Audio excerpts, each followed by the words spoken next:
turabasuhuje tubifurije kugira ibihe byiza aho muherereye hose abadukurikiye muri mu bice bitandukanye biherereye cyangwa se abaherereye mu bice bitandukanye by'u Rwanda abari hanze yarwo ndetse mu migabane igiye itandukanye.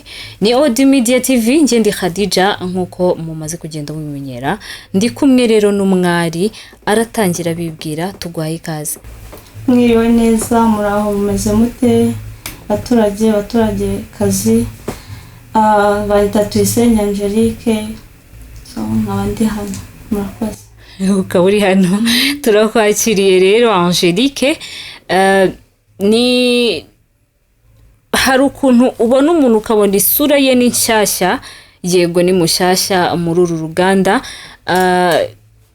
n'umwari wagize ubushake ndetse akiyumvamo ko afite impano yo kuba yakwakitinga mu ndirimbo mu buryo bumwe cyangwa ubundi. Niba hari n'izindi mpano afite araza kuza kutubwira. Angelique, ni ryari watangiye kwiyumvamo ko ushobora kuba waba ufite impano yo kuba wakwakitinga mu ndirimbo se? Ni indirimbo okay, ikindi ndakikubaza umaze kunsubiza icyo ngicyo ngiye kukubaza n'ikindi cyarimwe. Hashize igihe nanjye kwiyumvamo ibintu by'Imana nigaga primaire mu mwaka wa 4. Ariko nyine kubera gucika intege no kumva yuko ibintu bitakunda nkajya nkinira umuntu cyagiye nyine ku ishuri haba hari amakarabu, yego, tukajya dukinamo dusinema, yego, kubura nyine uko umuntu wenda kubura abakuzamura kumva ko impano yawe nyine bitari proud cyane kuba yazamuka, yego. So rero icyo gihe nyine ncika intege ndavuga tapu ibi ntabwo ari ibyanjye, ntabwo ari ibyanjye, bifite ba nyirabyo, bifite ababikora, njye ntabwo ari ibyanjye, reka mbyihorere nitureze. Ese nawe uri muri ba bantu bizera yuko kuba umukobwa yakwakitinga mu ndirimbo cyangwa yaba yakina filime muri uru ruganda bisaba kuba ari umukobwa ufite uburanga, ufite ikimero, ufite ukuntu ateye nyine bikurura amaso y'abamureba? Nawe ibyo bintu byumva ko ari byo biba bikeneye muri uru ruganda cyangwa se mu kuba umuntu yakwakitinga mu ndirimbo cyangwa se yakina filime? Hoya, njye uko mbyumva, kuko gukina filime cyangwa se n'ibindi bikorwa runaka ntabwo bisaba ikimero cyangwa se kuba uteye neza. Wowe ku giti cyawe kuba wakumva ko bikurimo, ubikora bikurimo kandi ukabikora ubikunze.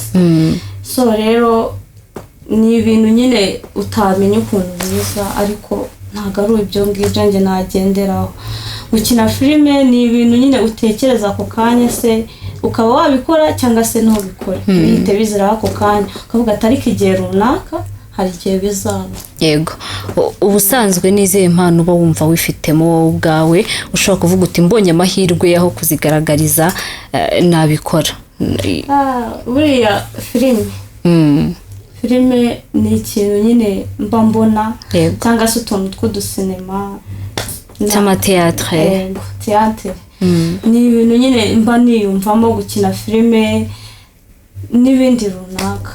So cyane cyane nibura nk'iyo umuziki ujemo mva ari ingoma ibyinitse, mpita niyumvamo nyine ndi kubyina kuri kamera, uri kubyinira ba bantu cyane rwose, nkahita niyumva nyine byanjemo ugasanga sinzi ukuntu nanjye bije. Ubu ushobora kuba wajya mu ndirimbo y'umuntu ukabyina cyane rwose. Oh wow, ni ibintu nyine biba biri sharp, kudatinya amaso y'abantu, kuba wifitiye icyizere, confidence, ni ibintu biba bikenewe. Hari amahirwe wigeze ugira yo kuba wakwakitinga mu ndirimbo y'umwe mu bahanzi cyangwa se cyangwa kuba wahura n'abantu bafite aho bahuriye n'uruganda rwa muzika? Oya, ntabwo ibyo ngibyo nyine uhita ubitekereza ako kanya. Then n'uyu kuba twahuriye ahantu numva ari kuvuga ku kantu nyine k'umuziki. Hari umuntu mwahuye ngewe ntazi ushobora kuza kumpa n'inkuru? Ako uraba tugiye kwinjira mu nkuru cyane, kandi buriya ntabwo biba ari sawa guhita ushyira hanze ikintu. Hari yego birumvikana, hari indirimbo wari wajyamo ukakitingamo cyangwa se bari bagukoresha mu ndirimbo runaka?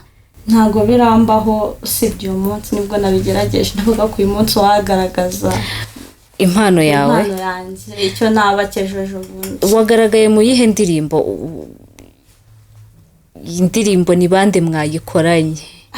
iyo ndirimbo yitwa Ibaruwa. iyo ndirimbo yitwa Ibaruwa. yego ariko kwitwa Ibaruwa harimo umukobwa witwa Sara. Okay, bivuze ngo wakinnye wakitinze nka Sara. Yego nakinnye nakitinze nka Sara. Sara. Okay, noneho ubwo turarikira abanyarwanda ndetse n'abakunzi b'umuziki ko umwari mushya winjiye mu muziki ajaje tayari yatangiriye mu ndirimbo yitwa Ibaruwa cyane.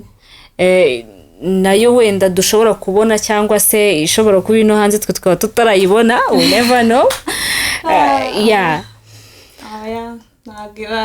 nagira ajya hanze ako babyitege mwumve ko ari fire umuriro fire. Yes, hanyuma rero tuyisenge hari imbogamizi nyinshi nk'uko wagiye ubitubwira umuntu agenda ahura nazo mu buzima. ni iyihe ntwaro wowe ubwawe nka Tuyisenge ufite ukoresha cyangwa se nk'ibanga ryo kuba wavuga uti iyi niyo ntwaro mfite igomba kunzamura, ngomba kuzahangana n'ibintu ibi imbogamizi zose nzahura nazo nzakoresha iyi ntwaro? nihe ntwaro ufite wumva wowe ufite? nk'iyo ubwiye ikintu umuntu akavuga ati ariko ndi mu kintu runaka, iyo ukimubwiye we ntabwo yumva yuko bimushimishije aguca intege.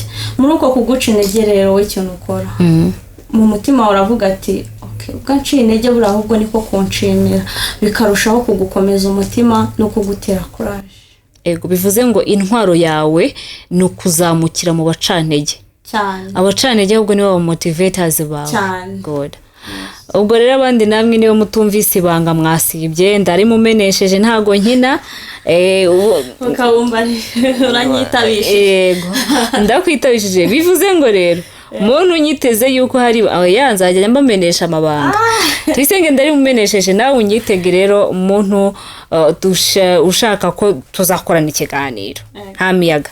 Yes, hanyuma buriya Tuyisenge muri ubu buzima abari hari ibintu bagenda bahura nabyo, abakobwa byinshi ndetse bigiye bitandukanye bigenda bibabuza amahirwe. nanjye ndimo ndoye kuvuga ngo mwebwe bigenda bitubuza amahirwe, bigenda bituma hari byinshi tutageraho kubera ibibazo duhura nabyo. ni hari ibibazo bya ruswa y'igitsina ivugwa muri uru ruganda, witeguye guhangana nabyo gute? guhangana nabyo rero wa wundi ushaka gukoresha icyo kintu ntugaho ya ntabwo bikunda. Oya, yego, oya igomba kuba oya, igomba kuba oya, ugakomeza ijambo ryawe ukarigumaho ukumva yuko nyine uritsindagiye. Exactly. Twisereka ngo shimire cyane, hanyuma nongera guhamagara uzanyetaba. Yego. Okay. Yes, yari Odi Media TV nge na Khadija. Mukomeze kugira ibihe byiza, mukomeza gukora subscribe. abantu mutara subscribinga mukande kunzogera hejuru, comment utubwire ese uyu mwari umubonye gute, like ni wabikunze, hanyuma usharinga inshuti zawe, abavandimwe, mubashe gukomeza kugenda mubona ibiganiro byacu uko bwije nuko bukeye. Bye.